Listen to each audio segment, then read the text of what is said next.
तो दोस्तों, कहानी एक ऐसी लड़की की जो कि पहले तो एक बॉक्सर हुआ करती थी, लेकिन बाद में किसी कारण की वजह से उसने बॉक्सिंग छोड़ दी और एक स्कूल में टीचर की जॉब करने लगी।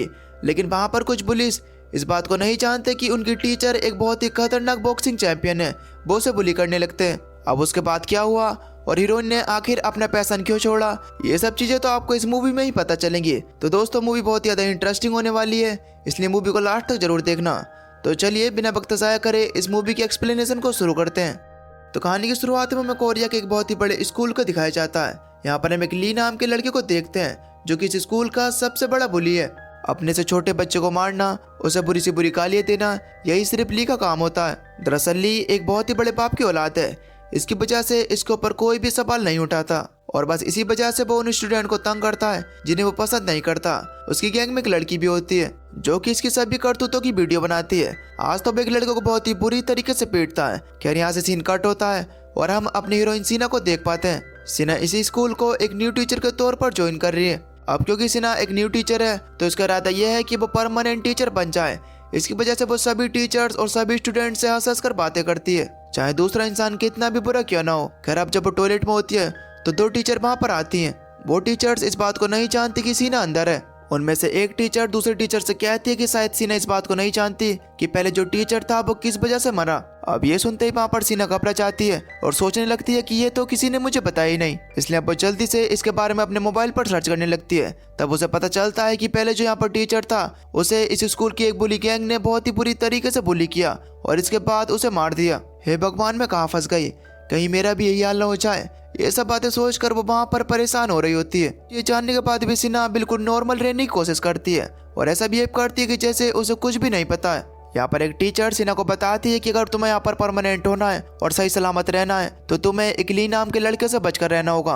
अब ये बात कहने के बाद वो सीना को वहां पर ली की एक टॉर्चर वीडियो को दिखाती है जिसमें ली एक बूढ़ी औरत को टॉर्चर कर रहा होता है। तब वहां पर उस बूढ़ी औरत का पोता अपनी दादी को बचाता है जिसका नाम रियान था, जिसे हमने मूवी की शुरुआत में देखा था जब ली उसे परेशान कर रहा था। दरअसल बात यह है कि जब भी ली को बोरिंग फील होता है तो वो रियान को ही पकड़कर उसे मारता है। यहाँ पर ये सब बातें बताकर वो टीचर यहाँ पर सीना को वार्न कर रही होती है, गलती से भी ली के सामने मत जाना, वो तुम्हारे लिए घातक साबित हो सकता है। जिस पर सीना कहती है कि ठीक है मैम, और ये कहने के बाद सीना अपने रास्ते पर चली आती है। खैर, अब शाम को सीना अपने जिम जाती है जो कि उसके पिता का ही है। अब उसके पास वहां पर उसका एक फ्रेंड आता है जो कि एक पुलिस ऑफिसर है।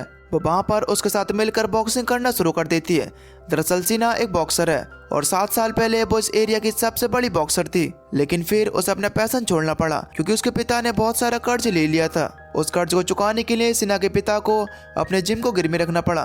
तब सीना ने कहीं से एक मोटी रकम लाकर अपने पिता की इस प्रॉब्लम को दूर किया, लेकिन ये पैसे उसके पास कहाँ से आए ये तो हमें आगे पता चलेगा। सीना सिर्फ बॉक्सिंग नहीं, कराटे, टेक्वांडो, मार्शल आर्ट ये सब चीजें जानती है। सीना का फ्रेंड वहां पर सीना को कुछ मार्क्स दिखाता है जो कि उसके पिता ने खरीद कर रखे हुए थे। ये मार्क्स उनके स्टूडेंट के लिए जो कि छोटे बच्चे हैं, लेकिन उनमें से एक मार्क्स वहां पर सीना को बहुत ज्यादा पसंद आ जाता है और वो उसे उठाकर अपने पास रख लेती है। खैर, अब इसके बाद अगले दिन सीना अपने स्टूडेंट्स को बहुत ही अच्छी तरीके से पढ़ा रही होती है, लेकिन यहाँ पर कुछ बिगड़ेल स्टूडेंट स्मोकिंग कर रहे होते हैं। लेकिन परमानेंट होने की वजह से सीना उन पर ध्यान नहीं देती और वो सबसे बहुत ही अच्छी तरीके से बातें करती है। खैर, अब इसके थोड़ी देर बाद ली रियान के मुंह पे प्लास्टिक कवर बांधकर उसे बहुत ही बुरी तरीके से मारता है। अब यहाँ पर सीना ये सब चीजें अपनी आंखों के सामने देख रही थी। उसका ये तो मन करता है कि वो चाहकर किसी तरीके से रियान को बचाए, लेकिन तभी अचानक से उसके मन में टीचर की बात याद आ जाती है कि टीचर ने उससे कहा था कि वो गलती से भी ली के पास ना जाए। और बस सीना वहाँ पर बेबस होकर चुपचाप खड़ी रहती है। अब तभी ली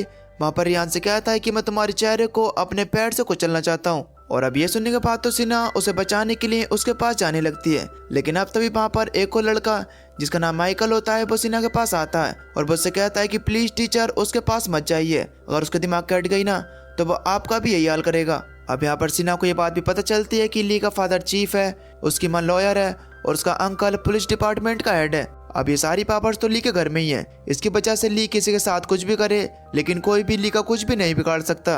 अब इसीलिए ली का जिसे भी मन करता है वो उसके साथ ये बदसलूक करने लगता है, लेकिन फिर भी सीना किसी भी तरीके से रियान को बचाना चाहती है। अब यहाँ पर जैसे ही ली रियान के मुंह पर लात मारने के लिए आ ही रहा होता है कि इतने में ही बीच में सीना आ जाती है और वो वहाँ पर ऐसे रिएक्ट करती है कि जैसे वो फोन पर किसी से बात कर रही हो। वो वहाँ पर ली के पैर पर किक कर उसे रोक लेती है और रियान को बचा लेती है। इसके बाद वो रियान के मुंह पर से उस प्लास्टिक बैग को निकालती है और वो उन सबसे कहती है कि ये सब तुम क्या खेल रहे हो, जाओ जाओ अपनी क्लास में जाओ, वरना मैं तुम्हारे पेरेंट्स को बुला लूंगी। अब इसके बाद वो यहाँ पर ली से कहती है कि सॉरी बेटा, मुझे नहीं पता था कि तुम लोगों के साथ इस तरीके से खेलते हो। और वो वहाँ पर ऐसे बिहेव करती है कि जैसे सब कुछ नॉर्मल है। अब ये सब कहने के बाद वहाँ से सीना चली आती है। ली वहाँ पर पूछता है कि आखिर ये कौन है। ये वो टीचर है जिस टीचर को तुमने टॉर्चर किया था, ये उस टीचर की जगह यहाँ पर आई है। इधर दूसरी तरफ हम माइकल को देख पाते हैं जो कि फूड डिलीवरी बॉय का काम करता है, लेकिन खाली टाइम में वो बॉक्सिंग की प्रैक्टिस भी किया करता था। लेकिन फिर भी माइकल कहीं ना कहीं डरपोक है। खैर अब इसके बाद अगले दिन रियान सिन्हा से रिक्वेस्ट करता है और कहता है कि प्लीज मैम मुझे ली से बचा लीजिए, वो रोजाना मुझे मारता है और मुझे टॉर्चर करता है, मैं अपनी इस ऐसी जिंदगी से तंग आ चुका हूँ। तब वहाँ पर सिन्हा उससे कहती है कि देखो बेटा, अगर ऐसी बात है तो तुम प्रिंसिपल से कंप्लेन क्यों नहीं कर देते। जिस पर रियान उससे कहता है कि मैम मैंने ये सब चीज़ें पहले ही ट्राई कर ली हैं और यहाँ तक कि मैंने पुलिस से भी कंप्लेन करने की कोशिश की है, लेकिन वो लोग मुझसे कहते हैं कि पहले ली के खिलाफ कोई एविडेंस लेकर आओ, तभी हम उसके केस को आगे बढ़ाएंगे।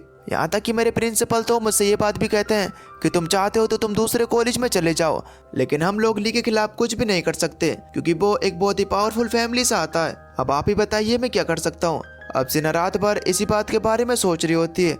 अब यहाँ से कहानी हमें फ्लैशबैक में दिखाई जाती है, जहाँ हम देख पाते हैं कि सिन्हा 7 साल पहले एक बॉक्सिंग चैंपियनशिप के फाइनल में हार गई। हालांकि वो उस मैच को बहुत ही आसान तरीके से जीत सकती थी। इस बात को लेकर उसके पिता ने उसे बहुत ही ताने मारे कि तुम चाहती तो इस मैच को बहुत ही आसान तरीके से जीत सकती थी।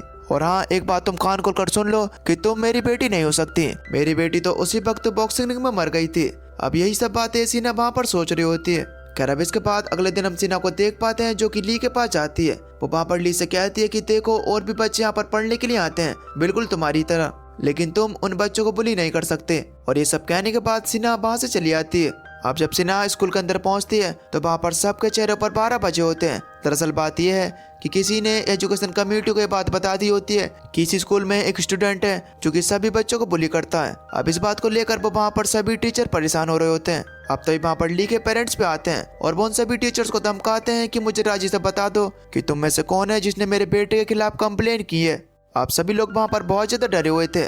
अब तभी सिन्हा आगे आकर उनसे कहते हैं कि मैंने ही ली के खिलाफ कंप्लेंट किया था। वो लोग वहाँ पर सिन्हा के साथ बहुत लिबेटली बिहेव करते हैं, लेकिन सिन्हा के अंदर उन पावरफुल लोगों से लड़ने की हिम्मत नहीं होती और वो चुपचाप उनकी मार को सह रही होती है। इधर दूसरी तरफ हमें ली को दिखाया जाता है जो कि प्रिंसिपल से कहता है कि उस टीचर को आप क्या पनिशमेंट देने वाले हैं जिसने मेरे साथ ये सब किया है। तब प्रिंसिपल ली से डरते हुए कहते हैं कि बेटा तुम टेंशन मत लो, मैंने उस टीचर को स्कूल से निकाल दिया है। तब ली प्रिंसिपल से कहता है कि आप ऐसा नहीं कर सकते, उसे किसी भी तरीके से करके स्कूल में रखिए क्योंकि अब मैं उसे टॉर्चर करना चाहता हूँ और जब मेरा टॉर्चर से मन भर जाएगा तो मैं उसे छोड़ दूंगा। इधर दूसरी तरफ सिन्हा को यह बात समझ में नहीं आ रही होती है कि वो उन बुरे लोगों से कैसे लड़े। तब उसका पुलिस ऑफिसर फ्रेंड उससे कहता है कि देखो वो बहुत ही अमीर लोग हैं और उनके पास पावर्स हैं, इसलिए तुम चाहकर भी उनका कुछ नहीं बिगाड़ सकती। जब तक हम लोगों को उन लोगों के खिलाफ कोई ठोस एविडेंस नहीं मिल जाता तब तक हम लोग उनके खिलाफ कुछ भी नहीं कर सकते, इसलिए अच्छा यही है कि जब तक के लिए तुम उन लोगों से दूर रहो। खैर अब इसके थोड़ी देर बाद सिन्हा एक रेस्टोरेंट में जाकर वहाँ पर नूडल्स खा रही होती है, लेकिन अब तभी वहाँ पर ली अपनी पूरी गैंग के साथ पहुँच जाता है। ली वहाँ पर सिन्हा से कहता है कि तुम तो अभी से डर गई, आगे आगे देखो मैडम तुम्हारे साथ में क्या करता हूँ। सिन्हा यहाँ पर ये समझ चुकी थी कि फिलहाल यहाँ से निकलना ही सेफ है और वो वहाँ से उठकर चली आती है। बाहर एक शराबी सिन्हा से टकराता है। हालांकि सिन्हा की गलती नहीं थी और उसे बहुत ज़्यादा गुस्सा आ रहा था, लेकिन फिर भी वो अपनी गलती मानते हुए उससे सॉरी कहती है। लेकिन वो शराबी तो उल्टा ही सिन्हा के ऊपर अकड़ने लगता है और कहने लगता है कि मुझसे टकराने की तुम्हारी हिम्मत कैसे हुई, और ये कहते हुए वो सिन्हा को मारने भी लगता है। अब यहाँ पर सिन्हा के सब्र का बांध टूट चुका था और वो गुस्से में आकर एक बहुत ही खतरनाक टेक्वांडो किक मारकर उसे वहां से चली आती है। अब रास्ते में आगे चलकर वो एक बास्केटबॉल ग्राउंड पर रुकती है जहाँ पर ली एक दूसरी टीम से बास्केटबॉल खेल रहा होता है। वहाँ पर गलती से एक प्लेयर ली से टकरा जाता है, लेकिन ली गुस्से में आकर उस प्लेयर को वहाँ पर मारने लगता है। अब ये सब चीजें सिन्हा भी छुप कर देख रही थी और वो ये फैसला करती है कि मैं इस जंगली जानवर को तो अब नहीं छोड़ने वाली। वो वहाँ पर एक कैट मार्क्स को पहन लेती है ताकि उसे कोई भी ना पहचाने। वो कैट मार्क्स उसने अपने पिता के जिम से निकाल लिया था। अब वो तेजी से जाकर वहाँ पर ली के ऊपर अटैक करना शुरू कर देती है। यहाँ पर सभी लोग ये सब देख कर हैरान थे कि आखिर ये कौन है। हालांकि ली भी वहाँ पर सिन्हा के ऊपर अटैक करता है, लेकिन सिन्हा तो ठहरी एक मार्शल आर्ट एक्सपर्ट, वो ली से कहीं हारने वाली थी। वो हवा में उड़ उड़ कर ली को बहुत ही बुरी तरीके से मारती है। इधर माइकल भी फूड डिलीवरी कर आ रहा होता है, लेकिन जब वो वहाँ पर ली को पिटता हुआ देखता है तो वो वहीं पर रुक जाता है। सिन्हा वहाँ पर ली को इतनी बुरी तरीके से मारती है कि उसे ठीक से भी सांस नहीं आ रही थी। अब तो वहाँ पर पुलिस भी आ जाती है, लेकिन इससे पहले ही सिन्हा वहाँ से भाग जाती है। खैर अब इसके बाद अगले दिन जब सिन्हा अपने स्कूल में पहुँचती है तो वो बहुत ही ज्यादा खुश थी कि चलो मैंने उस गधे ली को एक बार मार तो दिया। पूरे स्कूल में सिर्फ यही चर्चा हो रही होती है कि कैट मार्क्स वाले आदमी ने ली को बहुत ही बुरी तरीके से मारा है। और अब वहाँ पर कुछ लोग तो ली को कैट मार्क्स दिखाकर उसे चढ़ा भी रहे होते हैं। ली बहुत ज्यादा गुस्से में और वह फैसला करता है कि वो किसी भी तरीके से उस कैट मार्क्स वाले से अपना बदला जरूर लेगा। इधर दूसरी तरफ जिम में कैट मार्क्स पहनकर सिन्हा प्रैक्टिस कर रही होती है, लेकिन अब तभी उसके पास उसका पुलिस फ्रेंड आता है। वो उससे कहता है कि देखो जो कुछ तुम कर रही हो वो बिल्कुल भी ठीक नहीं है, तुम कानून को अपने हाथों में ले रही हो, कानून को उसका काम करने दो और इस तरीके से किसी की भी पिटाई मत करो। इधर दूसरी तरफ हमें दिखाया जाता है कि ली गुस्से में आकर कुछ और तो करता नहीं है, बेचारे रियान को ही सताता है। वो उसके मुंह को एक प्लास्टिक बैग से कवर करके उसके शरीर पर गंदी गंदी गालियां लिख देता है और उसे नीचे जाने के लिए कहता है। ली रियान से कहता है कि तुम इसी तरीके से अपनी इसी हालत में नीचे किसी एक रेस्टोरेंट पर जाओ और वहां से हमारे लिए चिकन लेकर आओ। अब बेचारा रियान उसकी बातों को मानता हुआ उस रेस्टोरेंट में पहुंच जाता है जहाँ पर माइकल काम करता है। माइकल उसकी हालत को देख कर हैरान था। अब जब उसे बात पता चलती है कि उसकी हालत ली ने की है तो वो बिना वक्त ज़ाया करे जल्दी से सिन्हा के पास पहुंचता है। इधर सिन्हा भी उस कैट मार्क्स को जलाने वाली थी क्योंकि उसे लग रहा था कि ऐसा करना ठीक नहीं है और अब वो ली को इस कैट मार्क्स को पहनकर नहीं मारेगी। लेकिन इतने में ही माइकल वहां पर पहुंच जाता है। वो सिन्हा को बताता है कि रियान को ली ने बहुत ही बुरी तरीके से मारा है और उसके शरीर पर गंदी गंदी गालियां भी लिख दी हैं। वो बहुत ज़्यादा मुसीबत में और आप जल्दी से चल के अपनी फाइटिंग स्किल दिखाइए और किसी भी तरीके से ली से उसे बचा लीजिए। सिन्हा यहाँ पर सोच रही होती है कि इसे मेरे बारे में कैसे पता चला कि कैट मार्क्स के पीछे मैं ही हूँ। तब माइकल उसे बताता है कि जिस दिन आपने ली की धुनाई करी थी तो मैं भी वहाँ पर छुप कर ली की धुनाई को देख रहा था और मैंने ही तो पुलिस को कॉल की थी। आप जब वहाँ से भागी थी तो मैंने आपका पीछा किया था और तब मुझे पता चली कि उस कैट मार्क्स के पीछे आप ही हो। अब यहाँ पर सिन्हा बिना वक्त ज़ाया करे जल्दी से रियान को बचाने के लिए निकल जाती है। इधर दूसरी तरफ रियान अपने आप में बहुत ज़्यादा बेकार फील कर रहा था कि वो आखिर कब तक ली का अत्याचार सहता रहेगा। वो अपनी इस गुट के जिंदगी से परेशान हो चुका था। अब यहाँ पर या तो मैं जिंदा रहूंगा या फिर ली, ये सोचने के बाद वो वहां से एक चाकू को उठा लेता। इधर दूसरी तरफ सिन्हा इसी बीच ली के पास कैट मार्क्स पहनकर पहुंच जाती है। ली जो कि पहले से ही उससे बहुत ज्यादा गुस्सा खाया बैठा था, इसकी वजह से वो उसे देखते ही तुरंत ही उसके ऊपर अटैक कर देता और इस तरीके से इनके बीच वहां पर लड़ाई होना शुरू हो जाती है। अब इनकी लड़ाई के बीच वहां पर रियान भी अपना चाकू लेकर पहुंच जाता है। वो ली को वहां पर चाकू से मारने वाला ही होता है कि इतने में ही सिन्हा उसे लात मार कर पीछे हटा देती है।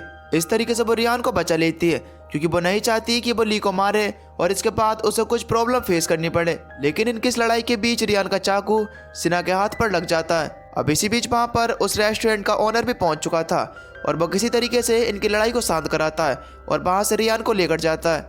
खैर अब इसके बाद हम देख पाते हैं कि सिन्हा हॉस्पिटल में होती है। उसके पास उसके फादर भी होते हैं। उसके फादर को वहां पर पता चलता है कि उसकी हालत ली नहीं की है, इसलिए अब वो भी ली से बदला लेना चाहते हैं। इसलिए अब वो कैट मार्क्स को पहनकर ली के पास चले आते हैं। अब उस मार्क्स को देख कर ली गुस्से में उठता है और यहाँ से सीन हो जाता है कट। यहाँ पर हम सिन्हा को देख पाते हैं जो कि अब हॉस्पिटल से डिस्चार्ज हो चुकी थी। वो अपने पुलिस फ्रेंड के साथ वहां से जाने लगती है, लेकिन तभी अचानक से उसकी नजर वहां पर अपने फादर पर पड़ती है जिनकी हालत अब बहुत ज्यादा खराब थी। दरअसल उसके फादर ने जब ली से फाइट करी थी तो ली ने उन्हें बहुत ज्यादा मारा था। सिन्हा अपने पिता से कहती है कि तुम्हें ये सब करने की क्या जरूरत थी। अब इसके बाद उसी हॉस्पिटल में सिन्हा के फादर का ट्रीटमेंट होता है और इसके बाद ये दोनों अपने घर के लिए निकलते हैं। यहाँ पर सिन्हा के फादर सिन्हा से कहते हैं कि सॉरी बेटा, सारी गलती मेरी थी, प्लीज मुझे माफ कर दो। अब यहाँ से कहानी फ्लैशबैक में जाती है और हम देख पाते हैं कि सिन्हा नेशनल बॉक्सिंग के फाइनल में थी। वो अपने उस फाइनल में कोई भी पंच ठीक से नहीं करती और हमें यहाँ पर ऐसा लगता है कि जैसे सिन्हा जानबूझकर फाइनल को हार रही है। दरअसल इसकी वजह यह है कि मैच से पहले एक आदमी ने सिन्हा को बहुत सारे पैसे दिए और इससे कहा कि मैं जानता हूँ कि तुम्हारे सर पर कर्जे का बहुत बड़ा पहाड़ है, तुम चाह कर भी जिंदगी भर में उस कर्जे को नहीं उतार सकती। मुझे पता है कि तुम्हारा जिम भी कर्जे पर है, इसलिए मैं तुमसे कहता हूँ कि प्लीज तुम इस मैच को हार जाओ और तुम्हारे हार जाने पर मैं तुम्हें इतने ज्यादा पैसे दूंगा कि तुम जिससे अपने उस कर्ज को निपटा सकती हो। और वैसे भी तुम्हें इस मैच को जीतने के बाद इतने पैसे तो नहीं मिलने वाले जितने पैसे मैं तुम्हें देने वाला हूँ। अब सिन्हा के पास दूसरा कोई रास्ता भी नहीं था क्योंकि उसे किसी भी तरीके से अपने फादर का वो कर्जा उतारना है। इसीलिए उस दिन सिन्हा जानबूझकर वो मैच हारी, वरना सिन्हा आज एक नेशनल चैंपियन होती। सिन्हा के फादर को बाद में बात पता चली कि सिन्हा अपने लिए नहीं बल्कि अपने सर पर जो कर्जा है उसे उतारने के लिए इस मैच को हारी है। बेटी प्लीज मुझे माफ कर दो। ये बात कहकर सिन्हा के फादर वहां पर रोने लगते हैं खैर अब इसके बाद अगले दिन हम ली की गैंग को देख पाते हैं जो कि पूरे स्कूल में चेक कर रहे होते हैं कि जिस किसी के भी लेफ्ट हैंड पर चोट होगी उसी ने ही ली को मारा है। वो स्कूल के एक एक मेंबर को चेक करते हैं लेकिन किसी के हाथ पर भी वो घाव का निशान नहीं होता। अब तभी ली की नज़र वहाँ पर सिन्हा पर पड़ती है जो कि फ़ोन पर किसी से बात कर रही थी। अब सिन्हा रास्ते में चलते हुए अपने लेफ्ट हैंड को बचाने की कोशिश करती है। अब इस चीज़ को ली नोटिस कर लेता है और वो समझ जाता है कि यही वो है जो कि कैट मार्क्स को पहनकर मुझसे लड़ाई करती है। वो तुरंत ही स्टाफ रूम में जाकर सिन्हा का लेफ्ट हैंड पकड़ लेता है और उसे पकड़कर मोड़ने लगता है। ली सिन्हा से कहता है कि वैसे तुम में हिम्मत तो है लेकिन तुम आगे देखना मैं तुम्हारा कितना बुरा हाल करने वाला हूँ। अब तभी अचानक से वहाँ पर ली की नज़र स्कूल की एक बॉक्सिंग चैंपियनशिप नोटिस पर पड़ती है और वो सिन्हा से कहता है कि देखो अगर तुम्हारे अंदर हिम्मत है तो तुम मेरे साथ इस चैंपियनशिप में फाइट करने वाली हो और देखो कहीं भी भागने की कोशिश मत करना। और अगर तुम मेरे पास नहीं आई तो मैं रियान का वो वीडियो पुलिस को दे दूंगा जिसमें वो चाकू से मुझे मारने के लिए आया था और इस चीज से रियान की पूरी जिंदगी बर्बाद हो जाएगी। अब इस तरीके से वो सिन्हा को धमका कर वहां से चला जाता है। खैर अब सिन्हा स्कूल की टॉप पर आ जाती है जहाँ पर वो देख पाती है कि रियान सुसाइड करने की कोशिश कर रहा है। तब वो उसे समझाती है कि तुम एक पल में मरना चाहते हो, तुम्हारी दादी तुम्हारी कामयाबी देखने के लिए अभी तक इंतजार कर रही है और तुम कैसे इंसान हो, तुम अपनी प्रॉब्लम को फेस करो और किसी भी तरीके से अपनी दादी को कुछ कर दिखाओ। इस तरीके से वो रियान को बहुत ज्यादा मोटिवेट करती है। खैर अब इसके कुछ दिन बाद वो मैच वाला दिन भी आ जाता है। माइकल सभी को वो कैट मार्क्स देकर उनसे कहता है कि कुछ भी हो जाए लेकिन कैट मार्क्स को ही चेयर करना। उन स्टूडेंट्स को भी कैट मार्क्स बहुत ज्यादा पसंद आता है क्योंकि उसने वो काम किया जो कि पूरा स्कूल करने में डरता है। खैर अब इसके थोड़ी देर बाद मैच भी स्टार्ट हो जाता है। मैच के स्टार्ट होते ही सिया की वीकनेस पर अटैक करता है उसके लेफ्ट हैंड पर। अब इस लड़ाई के दौरान वहाँ पर सिन्हा के बाल भी खुल जाते हैं। अब ये चीज देखकर वहाँ पर सभी लोग हैरान हो चुके थे क्योंकि अभी तक सभी को सिर्फ यही लग रहा था कि कैट मार्क्स के पीछे कोई आदमी है। खैर अब लड़ाई में सिन्हा भी कमबैक करती है और वो अपने कुछ बॉक्सिंग स्किल दिखाते हुए ली पर भारी पड़ रही थी। अब इसी बीच सिन्हा के चेहरे पर से उसका कैट वाला मार्क्स हट जाता है और ये देखने के बाद तो वहाँ पर किसी को भी यकीन नहीं होता कि उस मार्क्स के पीछे उनकी टीचर है। वहाँ पर सिन्हा की मोमेंट्स का ली जवाब नहीं दे पाता और सिन्हा बहुत ही बुरी तरीके से वहाँ पर ली को धोती है। ली रिंग के बाहर से रियान के पैरों में जाकर गिरता है। सिन्हा ली के पास जाकर उससे कहती है कि चलो अब रियान से माफी मांगो, लेकिन वो फिर भी रियान से माफी नहीं मांगता। लेकिन अब क्या ही हो सकता है, अब तो उसके सबके सामने बेइज्जती हो चुकी है। खैर अब इसके बाद सिन्हा और रियान ली की कंप्लेंट करने के लिए पुलिस में जाते हैं लेकिन अभी भी उन्हें एक बात का डर है और वह इस बात का है कि उनके पास ली के खिलाफ कोई भी ठोस एविडेंस नहीं है। लेकिन अब तभी वो लड़की जो कि ली की सभी टॉर्चर वीडियो को रिकॉर्ड किया करती थी वो उनसे कहती है कि ली की सभी टॉर्चर वीडियो मेरे पास है। अब ये कहकर वो पुलिस को एविडेंस दे देती है। अब क्योंकि इनके पास एविडेंस भी है तो इसकी वजह से ली अरेस्ट हो जाता है। अगले सीन में हम सिन्हा को देख पाते हैं जो कि अपने पिता के जिम में बच्चों को बॉक्सिंग प्रैक्टिस करा रही होती है। और दोस्तों इसी के साथ ये मूवी यहीं पर खत्म हो जाती है। आपको ये मूवी कैसी लगी हमें नीचे कमेंट करके जरूर बताना और अगर आपको वीडियो अच्छी लगी हो तो प्लीज़ वीडियो को लाइक कर देना और अगर आप चैनल पर नए हो तो चैनल को सब्सक्राइब कर बेल नोटिफिकेशन को ऑल पर सेलेक्ट कर देना ताकि अगली वीडियो की नोटिफिकेशन आपके पास सबसे पहले आ सके। तो चलिए मिलते हैं अगली वीडियो में, तब तक के लिए till then take care, love you, bye bye.